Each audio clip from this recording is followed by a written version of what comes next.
Well, moving away from politics, we will go into something else, and that's what I've heard not too long ago, the Nigerian startup bill, and I wondered what it is. But luckily, I have someone with me in the studio who will be helping me define it and, of course, educate me even more. That's David Otoro. He is the partner and head of technology and innovation at ALX Law Firm. Thank you for coming on the show. Thank you for having me. And I want to hit it just the way I started. Straight up. What is the NBS? All right. So I guess a good place to start is trying to understand what startups are in the first place. And I always like to do that, right, for context, so that as the conversation progresses, we would understand why the Nigerian startup bill is important. So startups are innovative businesses. You know, they come into systems that already exist, sort of disrupt them and make things better.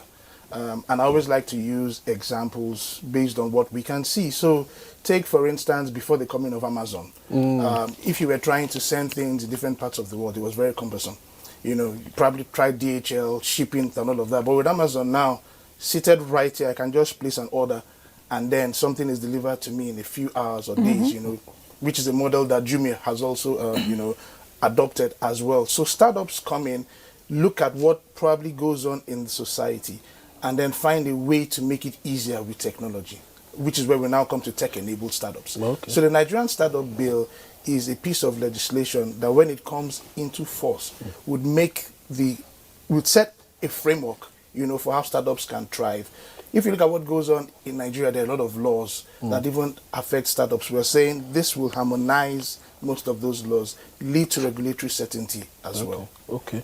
All right. Okay, you make it sound like, okay, putting everything under one umbrella. So, which leads to my question. What is the, what does it mean when the Nigerian Startup Bill is taking a big tent approach, so to speak?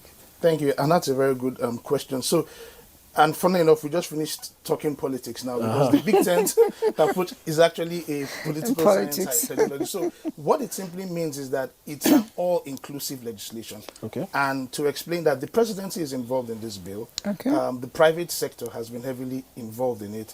The ministries, departments, and agencies are also involved. In fact, the ecosystem had a 2-day engagement with over 40 MDAs in the month of August, whereby they had the opportunity to critique provisions of the bill and give their feedback on it. The general public, you know, there's a website, there are social media platforms where they are contributing and having their say in what goes into the bill. The legislature as well is also looking at it and saying, okay, how do we harmonize all of this so that it doesn't conflict with different parts that already exist?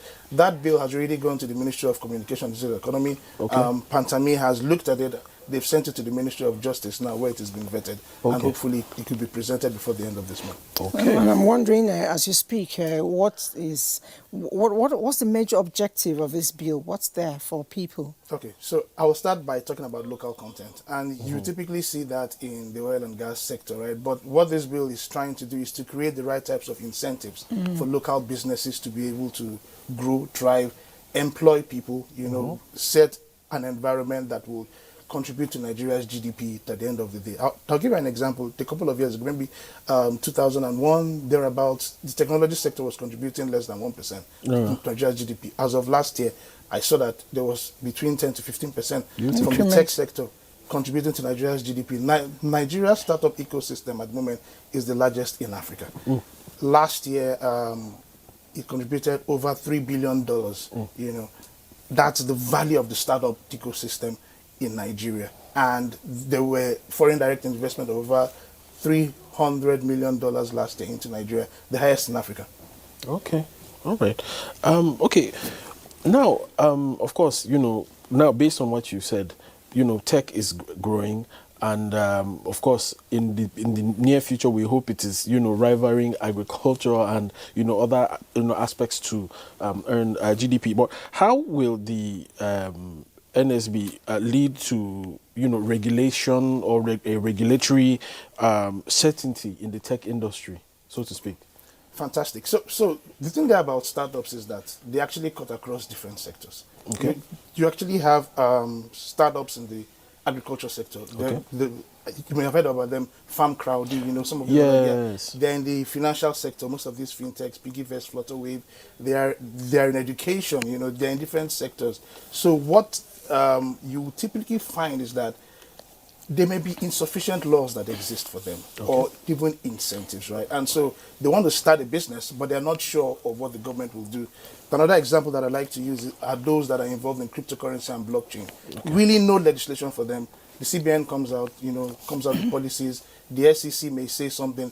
People are afraid of what to do. They may start a business and then tomorrow it's shut down because something comes up. What this bill will now do is that there'll be that all-encompassing legislation that will cover these different startups. And then even the MDAs that are involved in supervising those sectors would also be part of that, and can have that conversation with the entrepreneurs and say, look, these are the laws that we intend to bring out. The entrepreneurs will have the opportunity to feedback and say, well, this can disrupt businesses. How about we look at it this way? Because the government sometimes doesn't know what these entrepreneurs have to go to in order to raise money. Definitely. You may hear that maybe one of them is valued at over $1 billion. All of that may just be debt at the end of the day. You're very correct on that. Right. And I must say thank you very much, Davidson Oturu, for coming on, partner and head of technology and innovation at ALX Law Firm. Thank you so much for coming.